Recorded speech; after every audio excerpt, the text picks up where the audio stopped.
Hi, Grover Norquist here with Leave Us Alone with Grover Norquist. We're going to be talking about the Leave Us Alone Coalition, all the people in the United States whose number one issue on what moves their vote is that they wish to be left alone. That includes people who want to homeschool, people who want to run their own business, people who wish to have their Second Amendment rights, their religious liberty left alone, people who simply wish to be left alone to run their own lives as they see fit. And there are lots of facets of that, big and little issues that may not interest you, but interest somebody else. And today we're going to be talking about labor law, about when you want to work, the government steps in and says, well, there's some rules here. Labor unions have some rules. The government has some rules. And maybe we'd be better off with fewer rules about whether you have to have a boss or you can work for yourself, and whether you need somebody's permission to work for yourself. So just a reminder here, Leave Us Alone is both a video and a podcast, audio podcast. If you'd like what you see and hear, be sure to like and follow us on Facebook and subscribe to Americans for Tax Reform on YouTube. Hitting the thumbs up button would also be appreciated, and your engagement with the show helps more people to learn about it. If you're into audio podcasts, you can Leave Us Alone with Grover Norquist on Apple Podcasts, Spotify, and Stitcher, or wherever else you get your podcasts. Do leave a review if you can. Joined today by Tom Hebert. Tom Hebert is Federal Affairs Manager at Americans for Tax Reform, and he also runs the Open Competition Center, dealing with open competition in business and work, all those good things. Tom runs a labor working group where people get together and look at labor laws, good, bad, and ugly, and see what can be done better at the federal and state level. So, Tom Hebert, Tom, could you give us an overview? People are familiar that Democrats took the presidency, the House, and the Senate with Obama, and they know that means taxes are going to go up, spending is going to go up, regulations is going to go up. What does it mean for people who just want to work for a living, whether it's working as an employee or working as an independent contractor, self-employed person, franchisee? What does Biden have in store? What should people be aware of? Well, first of all, thank you for having me. It's a pleasure to be with you. There's kind of a two-front war going on right now against the American worker. The first is the PRO Act. Now, if you're not familiar with the PRO Act, it's basically big labor pumps millions and millions, hundreds of millions of dollars into Democrat campaigns each and every year. And they're facing a problem. Their union membership is plummeting. So in the 1950s, they had about 35% of the workforce unionized. Now it's about 10%. So workers are leaving. Give us that number again. What percentage of the population, working population, was paying union dues in the 50s, and what percentage now? 35% in 1954. And as of 2020, it was about 10%. So if you were a company and that was your market share, you would be in trouble. Absolutely. Absolutely. Okay. So unions are looking at this, and they're looking at their dwindling contributions, and they're thinking to themselves, well, how can we force more workers into unions by hook or by crook? So the politicians that they put in office, they've created the PRO Act. And the PRO Act is basically a grab bag of every single liberal priority when it comes to labor. And there's four real pieces of the PRO Act that you need to watch. First of all, it nullifies right to work across the country. And a right to work law is very simple. A right to work law states that an employer cannot force you to join a union as a condition of employment. You're free to join a union if you want to or not. You just don't have to make the decision to pay a union boss or put food on the table.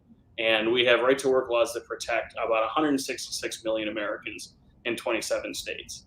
So in 27 states, I can go work for a company that has a union, but say, you know what? I don't want to be part of that union. I don't want to pay dues, and I don't have to. You don't have to. In 23 states in the private sector, I join a company that has a union, and the union comes and says, if you want to work here, you will pay us dues. Right, exactly.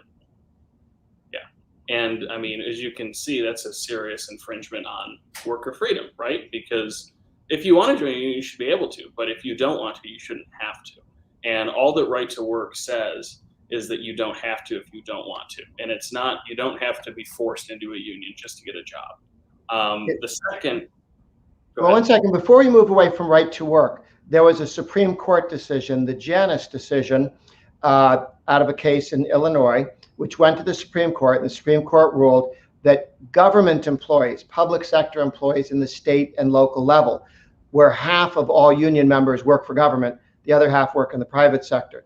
But the half that work for government in all 50 states, no one who works for the state or local government can be required to join a union or pay dues or pay fees instead of dues. Right. And that's something that I just saw. About 300,000 Californian government workers have stopped paying dues and quit their union because, among other things, they tend to be left-wing and spend your money supporting politicians you might not like. Also, it just costs a bunch of money and you may not appreciate what they're doing. But half of all union members, the government employees, they have right to work.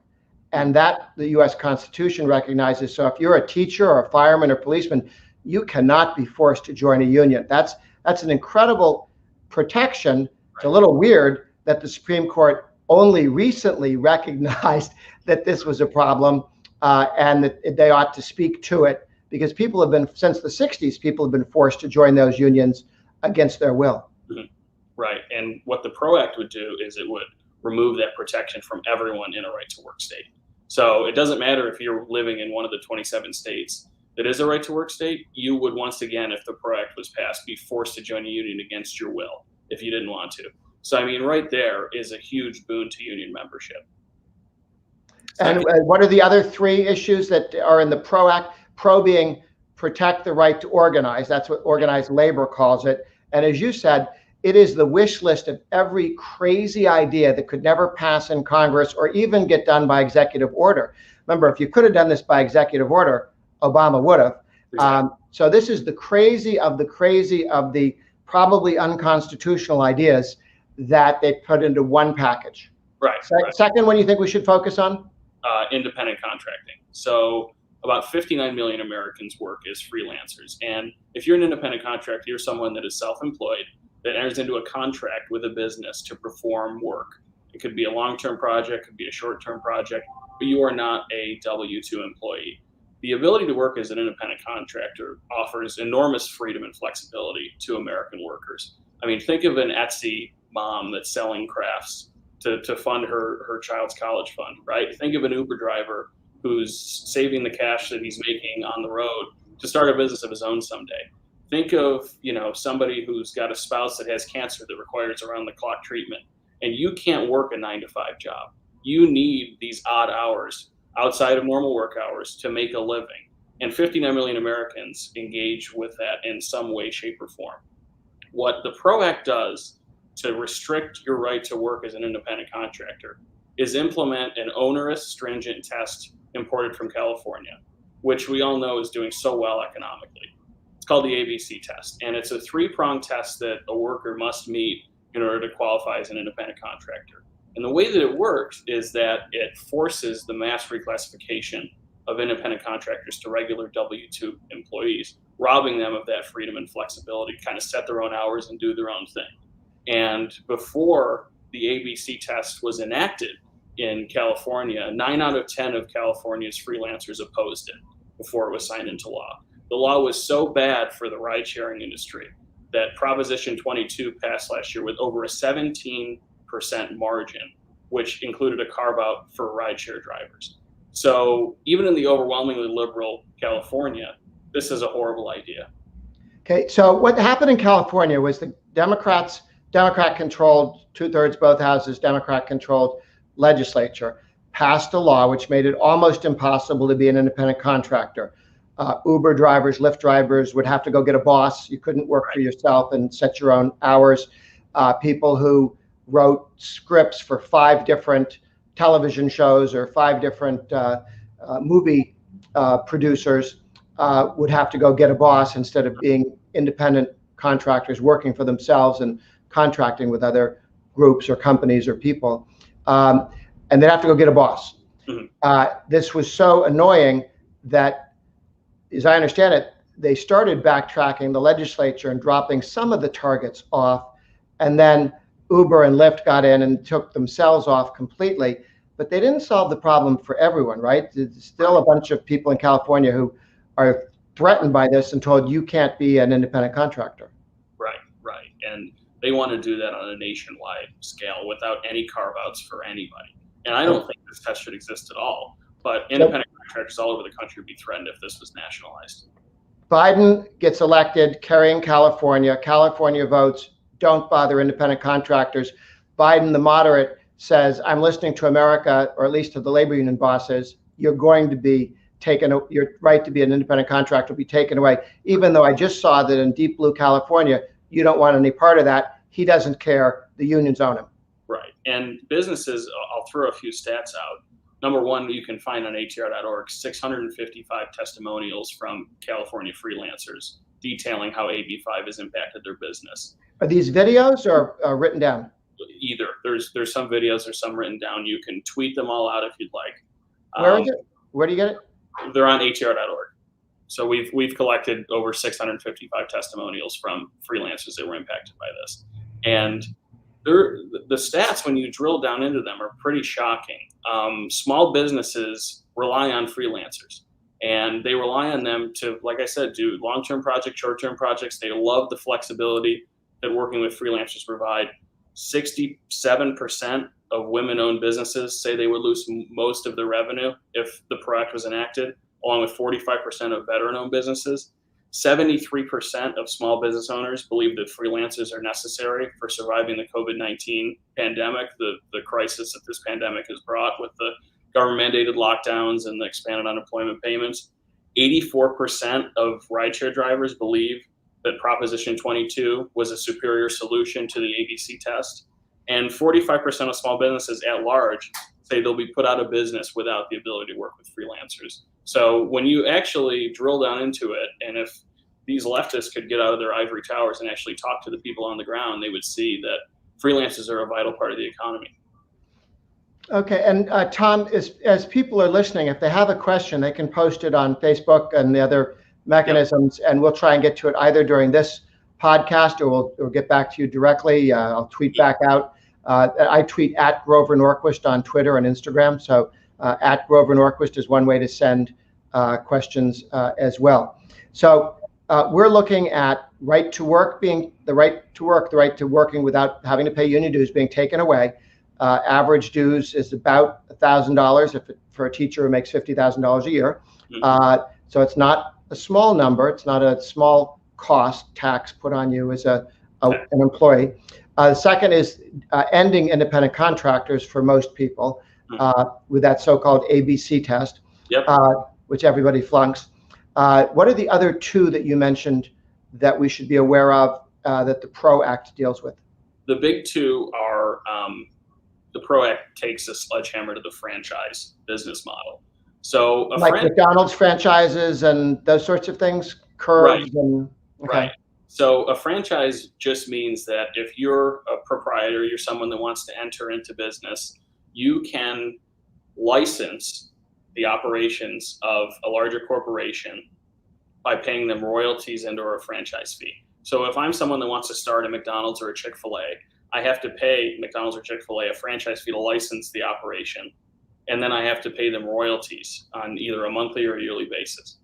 So it benefits the franchisor, who is the larger corporation, and it benefits me, the franchisee, because I get to tap into an existing customer base with a proven formula that works, with a product that people know and trust. And it benefits the franchisor because they have more locations, right? The PRO Act would decimate this model by imposing what's called a joint employer standard. So under this arrangement, under the current arrangement, I'm not responsible for what the corporation does, and the corporation has limited liability over what I'm doing. If there's egregious violations, they can be taken care of. But the joint employer standard says that we're a joint employer and not a franchise. So I'm responsible for what the corporation does, and the corporation is directly responsible for what I'm doing. So what can happen is if you're a customer that's dissatisfied with McDonald's, you can sue me, the individual franchise, over what's happening with McDonald's and vice versa. So what's going to happen is you're going to have, mom and pop franchises that corporations are going to swoop down and take more control of. So there's going to be a lot less franchises out there who enjoy, the sort of flexibility and the benefits of the franchise. Franchisees right now see themselves as independent businessmen who sell a product, McDonald's hamburgers or Burger King's or Curves Exercise or auto parts companies, but you run your own business or store, 7-Eleven, if it's a franchise structure, and you have like their products and their advertising, but you run the shop. This is going to come to an end, and you're going to be an employee. Yeah, the corporation's going to run your shop because they don't want the liability that comes with this joint employer standard. Okay. What is this? Now they tried to do this under Obama. What happened? The Browning-Ferris, and we'll talk about David Weil, who was a huge architect behind the joint employer standard, but they basically tried to implement this, and it was a disaster for the franchise industry. And the PRO Act codifies this standard into law, so it's a guarantee that it's going to hit every franchise in the United States. I mean, there are about 733,000 franchise locations in the United States, and 7.6 million jobs. So this is a whole industry that completely wiped out by the PRO Act. And are they making enough noise? I'm not hearing TV ads, or I'm in DC. I don't hear them screaming at Congress. Are they doing this and I'm just not hearing it? Yeah, I think, there's a movement underway to sort of, the big thing with what Biden's doing is that if he can't, and I'm sure we'll get to this in a minute, if he can't get this done legislatively, he'll do it on the executive side, and that's where more of the noise is being made. But we can talk about unions if you want, and then we can go over to Biden. Sure. You had union intimidation down as a fourth concern from the PRO Act. How does the PRO Act allow union bosses to intimidate workers or potential workers? Yeah, so this is a huge issue. I almost call it the Pro-Union Corruption Act instead of the PRO Act. Because the sheer rules that this changes to stack the deck in favor of unions during organizing efforts is insane. So right off the rip, there's a huge violation of employee privacy because the PRO Act would force your employer during an organizing effort to disclose your personal contact information to union bosses. So that would be your cell phone number, your home phone number, your email address, your home address, your shift information to union organizers in an electronically searchable format. So union organizers could come to your home in the middle of the night and demand you join a union. So that's one way to harass and intimidate workers. Another is that it prohibits employers from permanently replacing workers during a strike. So if workers strike, you have absolutely no ability to keep your doors open. It allows unions to picket and strike businesses that are not directly involved in a labor dispute. So, if I'm, an auto repair shop, right, and I'm involved in a labor dispute with my employees, the employees can go down and picket my parts supplier as well. So that's a huge, huge infringement on the freedom to do business. It gives unions a second bite at the apple when they fail a secret ballot election. So a secret ballot election is when I'm a worker and I'm being asked to join a union, right? The union boss comes to me and says, okay, we're going to hold this vote on this day. So I go in the booth and I pull the lever yes, or I pull the lever no. Okay, total, privacy, total secrecy. They don't know how I voted, right? If that fails, as it just did in Bessemer, Alabama, with the Amazon union defeat, the unions can go to the NLRB, National Labor Relations Board, and petition for an overturn of the election. And all they have to do to overturn the secret ballot election is go around with a clipboard in the workspaces and collect signatures of employees. So if they can say enough employees signed to unionize, they can overturn a secret ballot election. So this gives unions a second bite at the apple when it comes to unionizing efforts. And I mean, there's the other things too. I mean, it permits unions to spend months organizing an election without notifying an employer. It forces employers to disclose to employees if they've consulted with attorneys about unionization efforts, and it forces employers to allow employees involved in a union effort to conduct union business using company supplies, computers, emails, phones, etc. So, I mean, taken together, this is just a hugely pro-union, anti-worker effort. Okay, this would require a change in the law, the PRO Act. It cannot be done with 50 Democrats voting yes, and mention the Democrat who says he doesn't want to have a filibuster. He's endorsed this bill. He has said he wants to give the unions everything that they want to push people around, and which is interesting because West Virginia is a right-to-work state. He is throwing his own state in front of the bus in order to keep his relationship with organized labor. So he's for that. But unless they end the filibuster, they don't have the 60 votes to take away right to work and impose the PRO Act. There have been efforts to do this over the last 50 years. All have failed because it takes 60 votes to do something this big, unless they change the filibuster and say, well, we've changed the rule here. So if the filibuster is broken or amended, as Manchin says he won't, as Sinema says she won't, then you could see this passed by law. Your point being, once they realize if Manchin and Sinema keep their word to their constituents, they would then people would understand that this can only be done by regulation, and the Ds could be doing that, whether or not it's constitutional. What happens then? So Biden kind of knows, I would imagine, that this is an uphill battle. I mean, even if you have members like Manchin that come out in support of the PRO Act that won't budge on the filibuster, hopefully, this is not going to become law. So they have to look at it from a different perspective, right? And because, like I said, unions spent hundreds of millions of dollars to put Biden in the Oval Office. They're going to expect a return on that payment. Number one, to get the coffers flowing at the outset, Biden wants to put 87,000 new IRS agents in charge. And the NTEU, which is the union that represents federal employees, has about 150,000 members, a little over half of which are IRS employees.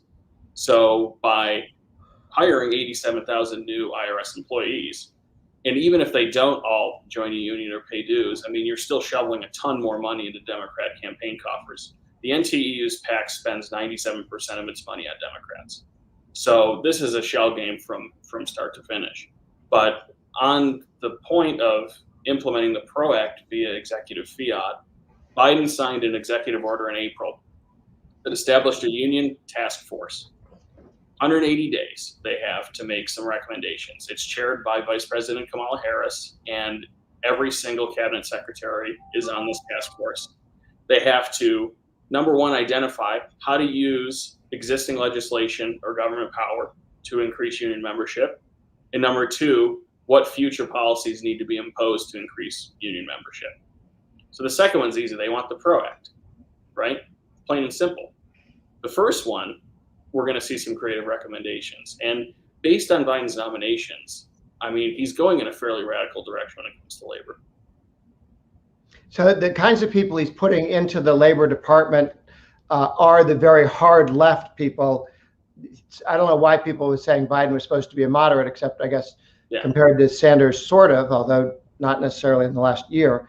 But on union issues, he has given the special interest there every single thing that they've asked for that he could possibly give them. Right. And I mean, I think that there's sort of a pattern with Biden and how he tries to paint himself as a moderate.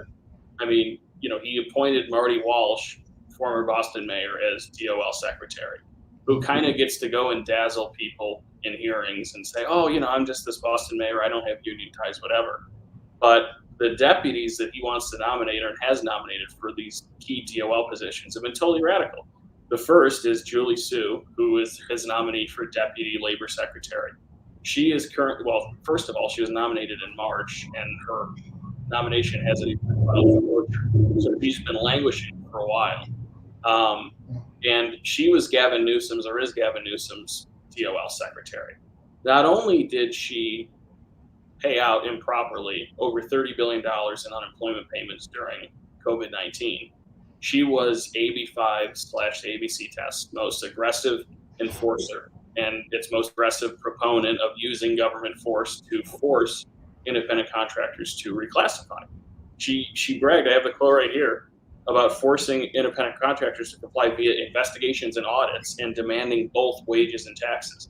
So already, right out of the gate, you've got someone who is willing to use government power in order to affect this change.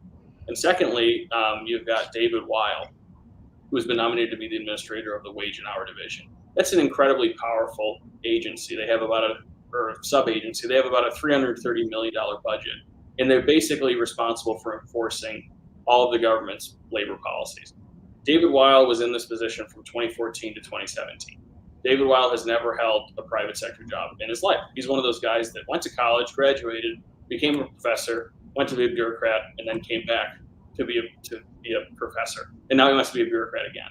So he was confirmed with unanimous Republican opposition in 2014, and used his perch to not only promote joint employer and all these other issues, but he worked overtime to enact this sort of anti-worker agenda, right? That would limit these job opportunities and smash these business models for millions of Americans. Tom, thanks. Look, this is Leave Us Alone with Grover Norquist, and as we've been talking with Tom Hebert, we're looking at how the government gets in the way of letting you do what you want to do. You want to work on your own. You want to be self-employed. You want to be your own boss. You want to be an independent contractor. You want to set your own hours. The labor unions and Biden say, no, no, no. Everybody's got to do this sort of 8 to 5 and take the same days off and work the same number of hours and get paid per hour. And you have to have a minimum and all that sort of thing on what you're going to do. What if you'd rather take more of one kind of benefit rather than pay, or pay rather than a benefit? No, it's going to be one size fits all. This maybe made sense to somebody in 1930s when assembly line work was sort of boring and dull, and it didn't really matter who was there putting the widget together. But work is a little bit different now, and there aren't a lot of those jobs where people are just completely, you can move one guy in and one guy out, and it doesn't matter who they are. It does indeed, and people should be paid more and should have the opportunity to work for more, longer hours, fewer hours, weekends or not, as they wish and agree with whoever they contract with, whether it's as an employee or an independent contractor. We want to make sure people have those freedoms. And what Tom Hebert's been talking to us about is the PRO Act, protecting the right to organize. That's what organized labor calls protecting their ability to make you pay dues and do what they want. Because it's not just that you have to pay them the money. You have to organize your life around their rules. When does work start? When does work end? When do you take vacations? Which holidays do you take? Which don't you take? What does your pension look like? All designed, not by you, but by a bunch of union guys who can't spell your name and who are ancient compared to you, and whose idea of the way things work is about 50 years old. They hate the gig economy, the self-employed economy, self-employed people, because one, they can't control you and steal your money, but they don't understand how and why you'd want to be independent and do your own stuff.